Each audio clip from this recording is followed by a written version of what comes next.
A família.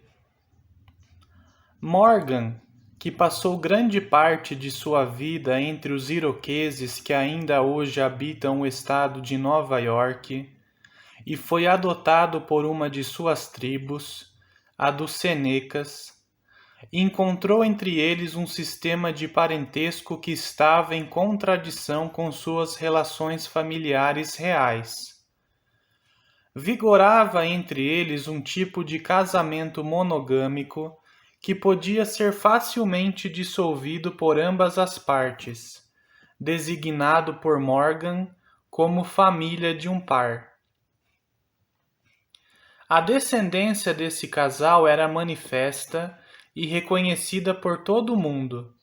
Não havia dúvida nenhuma quanto a quem se devia chamar de pai, mãe, filho, filha, irmão e irmã. Mas o uso efetivo dessas expressões contradizia isso. O iroquês chama de filhos e filhas não só os seus, mas também os de seus irmãos, e eles o chamam de pai. Em contraposição, ele chama os filhos e filhas de sua irmã de sobrinhos e sobrinhas, e estes o chamam de tio. Inversamente, a mulher iroquesa chama de filhos e filhas, além dos seus próprios, também os de suas irmãs, e estes a chamam de mãe. Os filhos e filhas de seus irmãos, em contraposição, ela chama de sobrinhos e sobrinhas, e ela é chamada de tia deles. Do mesmo modo, os filhos e filhas dos irmãos chamam-se entre si irmãos e irmãs, o mesmo ocorrendo com os filhos e filhas das irmãs.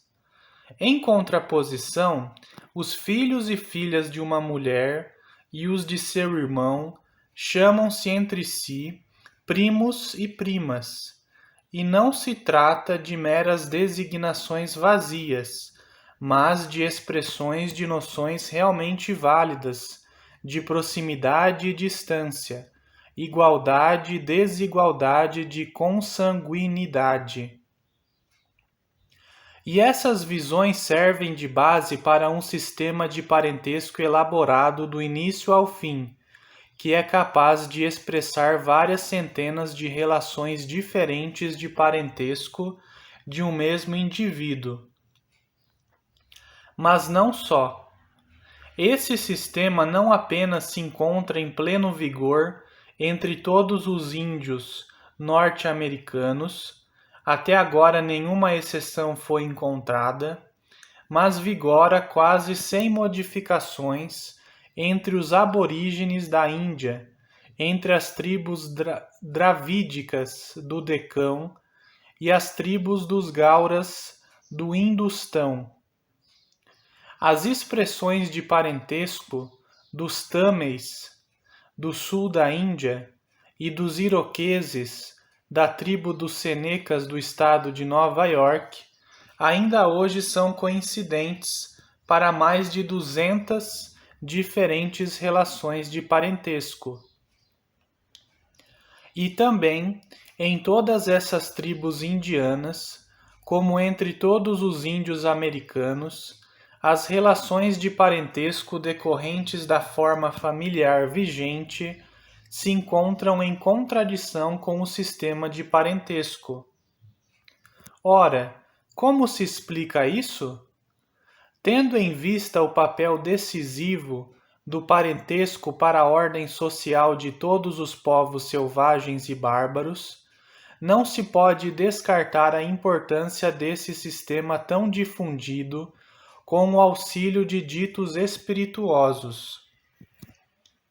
Um sistema em vigor em toda a América do Norte, que subsiste igualmente na Ásia, entre povos de raça bem diferente e que se encontra em grandes quantidades, sob formas modificadas em maior ou menor grau, em toda a África e Austrália. Um sistema como esse precisa ser explicado historicamente, e não eliminado discursivamente, como, por exemplo, McLennan tentou. As designações pai, criança, irmão, irmã não são simples títulos honoríficos, mas acarretam obrigações recíprocas bem determinadas, muito sérias, que em seu conjunto perfazem uma parte essencial da constituição da sociedade daqueles povos. E a explicação foi encontrada. Nas ilhas Sandwich do Havaí, ainda persistia, na primeira metade deste século, uma forma de família que fornecia exatamente o mesmo tipo de pais e mães, irmãos e irmãs, filhos e filhas, tios e tias, sobrinhos e sobrinhas, exigido pelo sistema de parentesco americano e indiano antigo. Mas, coisa curiosa, o sistema de parentesco em vigor no Havaí, uma vez mais, não se coadunava com a forma da família de fato vigente ali. É que ali, todas as crianças geradas por irmãos e irmãs são, sem exceção, irmãos e irmãs. E esses nomes valem para as crianças em comum, não só de sua mãe e suas irmãs, ou de seu pai e seus irmãos, mas para todos os irmãos e irmãs de seu pai e de sua mãe, sem distinção. Portanto, se o sistema de parentesco norte-americano pressupõe uma forma de família mais primitiva, que já não existe na América e que realmente ainda podemos encontrar no Havaí, o sistema de parentesco havaiano nos remete a uma forma de família ainda mais primitiva, cuja existência atual de fato não conseguimos mais demonstrar, mas que deve ter existido, senão o sistema de parentesco correspondente a ela não teria podido surgir. Morgan diz o seguinte: a família é o elemento ativo. Ela nunca é estacionária, mas avança de uma forma inferior para uma forma superior, à proporção que a sociedade evolui de um estágio mais baixo para um estágio mais elevado. Em contraposição, os sistemas de parentesco são passivos. Somente depois de longos períodos, eles registram os progressos que a família fez no decorrer do tempo, e só experimentam mudanças radicais depois que a família mudou radicalmente. E Marx acrescenta: o mesmo acontece com os sistemas políticos, jurídicos, religiosos e filosóficos em geral. Enquanto a família continua vivendo, o sistema de parentesco se ossifica, e enquanto este continua existindo por costume, a família cresce para além dele. Porém, com a mesma segurança com que Cuvier foi capaz de deduzir dos ossos de um esqueleto de animal, encontrado perto de Paris, que eles haviam pertencido a um marsupial e que ali outrora viveram marsupiais, agora extintos, com a mesma segurança podemos deduzir do sistema de parentesco historicamente transmitido a nós que existiu uma forma de família que lhe corresponde, agora extinta. Os sistemas de parentesco e as formas de família recém-mencionados diferenciam-se dos sistemas ora vigentes pelo fato de cada criança ter vários pais e várias mães. No sistema de parentesco americano, ao qual corresponde a família havaiana, irmão e irmã não podem ser pai e mãe da mesma criança. Mas o sistema de parentesco havaiano pressupõe uma família em que isso, em contraposição, é a regra. Somos transpostos aqui para uma série de formas de família que contradizem diretamente a forma que até agora se costumava admitir como a única válida. A concepção tradicional tem conhecimento apenas do casamento monogâmico, e ao lado deste, da poligamia de um só homem, e ainda no máximo, da poliandria de uma só mulher, mas silencia, como condiz ao filisteu moralizante, a respeito de a praxis ignorar, tácita, mas desinibidamente, essa barreira interposta pela sociedade oficial. O estudo da pré-história, em contraposição, confronta-nos com situações em que homens vivem em poligamia e suas mulheres vivem simultaneamente em poliandria, e, em consequência, as crianças comuns são tidas como comuns a todos. Essas situações, por sua vez, passaram por toda uma série de mudanças, até sua dissolução final no casamento monogâmico.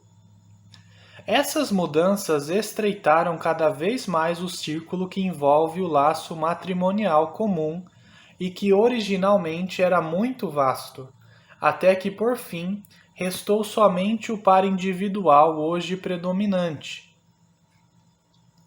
Assim, ao reconstruir de modo retrospectivo a história da família, Morgan chega, em consonância com a maioria de seus colegas, a um estado originário no qual reinava a relação sexual irrestrita no âmbito de uma tribo, de tal modo que cada mulher pertencia igualmente a cada homem e cada homem igualmente a cada mulher. De um estado originário desse tipo, já se vem falando desde o século passado, mas só com expressões generalizadas. O primeiro a levá-lo a sério foi Bachofen, sendo esse um de seus grandes méritos. Ele procurou por vestígios desse estado nas tradições históricas e religiosas. Sabemos hoje que os vestígios encontrados por ele não levam de nenhum modo a um estágio social de relação sexual indiscriminada, mas sim a uma forma bem posterior, a saber, a do casamento grupal. Se aquele estágio primitivo da sociedade existiu mesmo, pertence a uma época tão remota que dificilmente podemos esperar que sejam encontradas, entre fósseis sociais, entre selvagens parados no tempo, provas diretas de sua existência remota. O mérito de Bachofen consiste justamente em ter trazido essa questão para o primeiro plano da investigação. Recentemente virou moda negar esse estágio inicial da vida sexual humana. Pretende-se poupar a humanidade dessa vergonha.